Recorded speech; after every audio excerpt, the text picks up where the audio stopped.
It's my privilege and honor to introduce today's keynote speaker, Mr. Shrikant Vaidya, who is the chairman of Indian Oil Corporation. I've had the pleasure of interacting with the very dynamic Mr. Vaidya, who recently spearheaded the launch of XP100, the highest octane rated fuel in the country. He's a person who understands the importance of quality fuels as a means to achieve good performance, economy, and of course, clean emissions from an internal combustion engine. Mr. Vaidya, it's an absolute honor to have you address this conclave, and thank you so much for sparing the time to be with us. Over to you. Thank you very much. Mr. Saurabhji, Editor, Autocar India, other senior dignitaries who have joined us today, ladies and gentlemen. The topic for the day, that meeting emission standards beyond BS6. It's extremely challenging and relevant in today's time. And as Mr. Saurabhji said, no better person than to address the oil industry point of view. Actually, to begin with, I would like to first and foremost wish all of you a very healthy and safe working these days, because times are really bad. We see the COVID cases rising by thousands and lakhs every day. So first and foremost, I wish you all good health.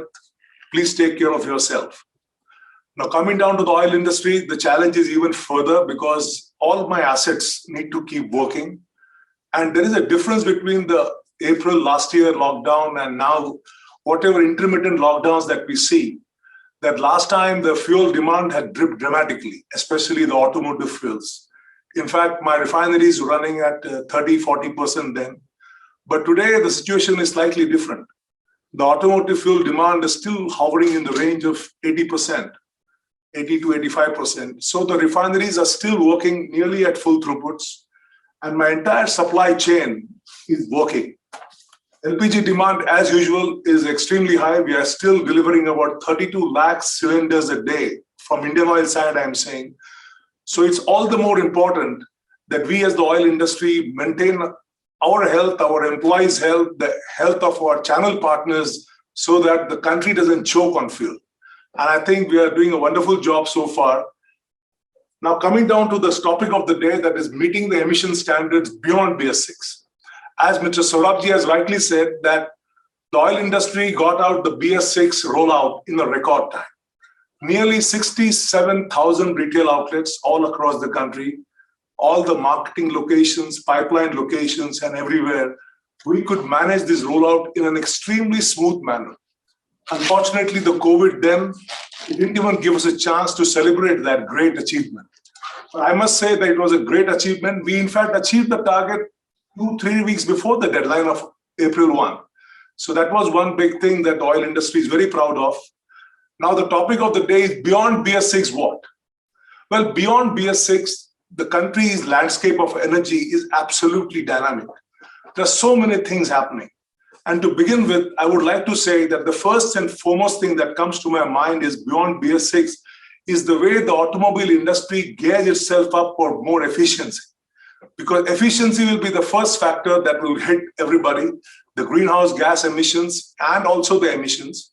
So I'm sure the auto industry is working very hard on improving the overall efficiency of the automobiles. In fact, over the last so many years, we have seen a dramatic increase in this particular aspect. And I'm sure this will go further and further, because that is one, I would call it the low-hanging fruit from the emissions point of view, the increase in the efficiency of the automobiles. Now, coming down to the other part of the emissions, I think the next is differentiated fuels. Better and better fuel quality that you give. And as Mr. Saurabhji rightly mentioned, XP100 is one such case where the 100 octane not only ensures better power, better anti-knock, it gives you reduction in emissions, and it gives you more power per liter. So coming down to XP100, I'm very happy to tell you that there is a long time demand of the SIAM, our Automobile Manufacturers Association, for 95 octane gasoline. And you'll be happy to know from 1st of May, we'll be launching XP95. And it will be about 30% of Indian Oil retail outlets will be selling this new graded XP95.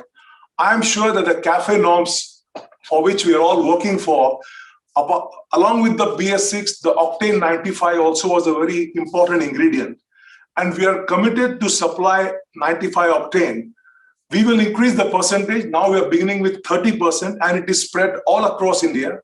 In fact, out of my 32,000 retail outlets, nearly 8,000 retail outlets will be rolled over in May 1st.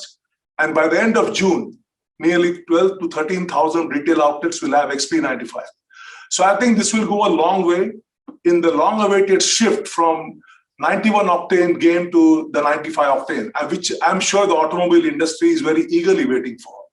So automotive fuel, the increase in efficiency, the differentiated fuels, they are the immediate things that can be done to improve upon the efficiency. Now, next I'm coming to, we are also launching a new upgraded fuel by way of high-performance diesel that will have 55 cetane number. Just for the information of all, the IS specification is 51. We'll be giving 55 cetane number, and we have got a great R&D in Faridabad. We have developed a multifunctional additive very recently, and at ICAD Manesar, we have done a trial on commercial vehicles, and you won't believe me, or rather you please believe me, that we got a fuel efficiency of more than 6.9%.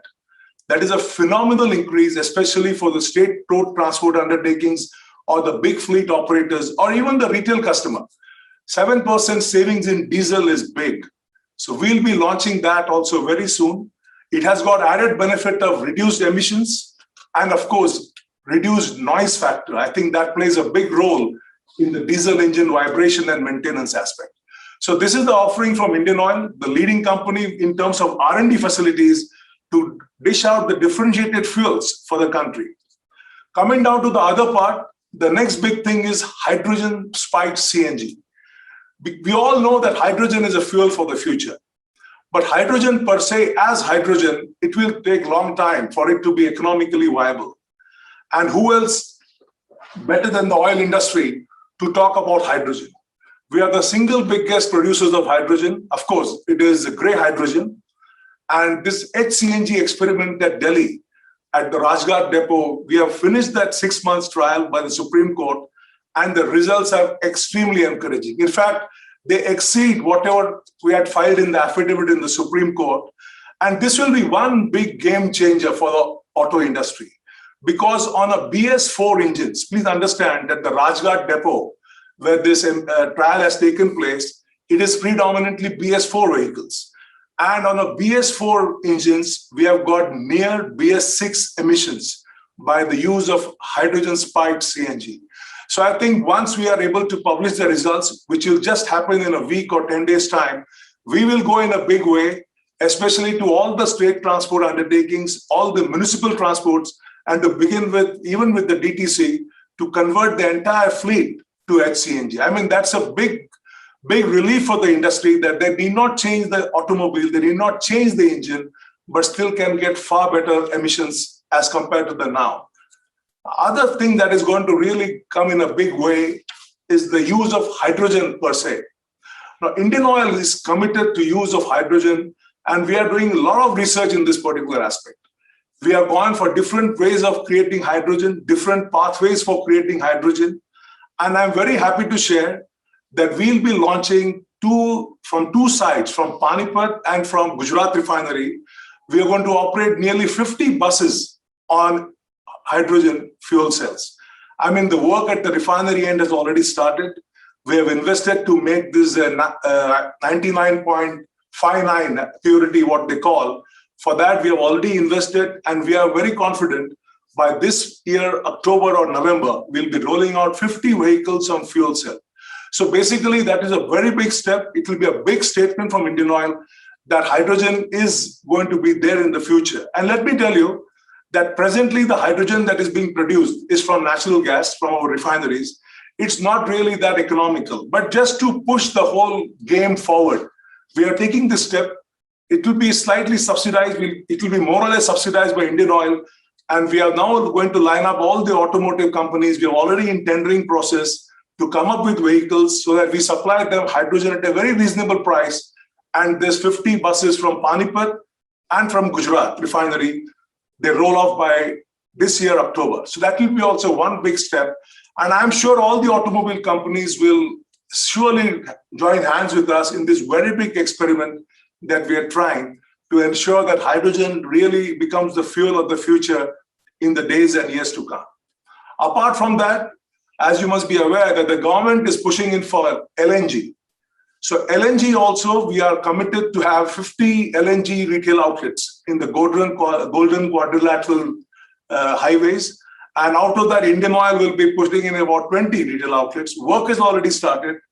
We expect LNG to be also a game changer in this country, because as we are all aware, that we are going to take up our gas consumption in the energy pie from 6.2% presently to 15% by 2030. And all efforts are on, and the use of LNG in the transport sector will also be one such experiment.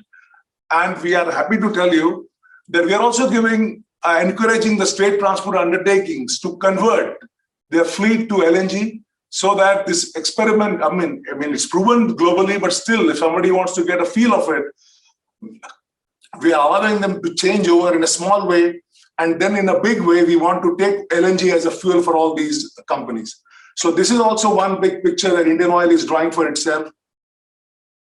The use of LNG, and of course, coming down to biogas, because the country with more than 50% of the employment in the rural sector, we are very confident that the bioindustry, the biofuels industry will play a very big role. So in that, we are encouraging the Satat initiative for the rural India to take care of the agricultural waste and make biogas. And this biogas, all the oil companies, HP, BP, IOC, we are committed to lift whatever biogas comes and sell it from our retail outlets. So gas in form of biogas, in forms of imported LNG, will play a major role in the overall energy pie, in which we expect the gas to be about 15%. If we talk of all these fuels, then EV can't be left behind.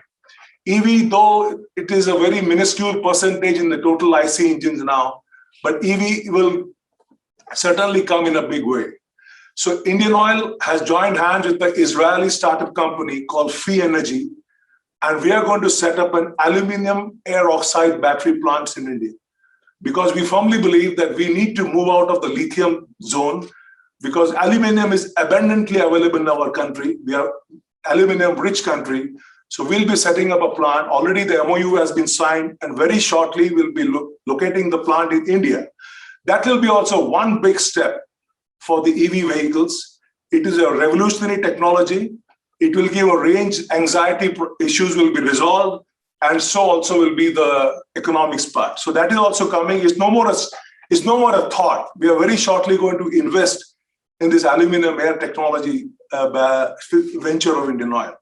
So I think what I'm trying to say is Indian Oil is in every way, we are putting our hands, foots in all the possible avenues.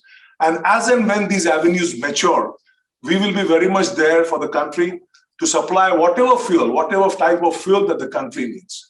And one thing, let us be very clear, that the country like India, we are only 1/3 of the global energy per capita consumption. So I think all forms of energy will be there. The IC engines also will be there. The IC engines won't just disappear.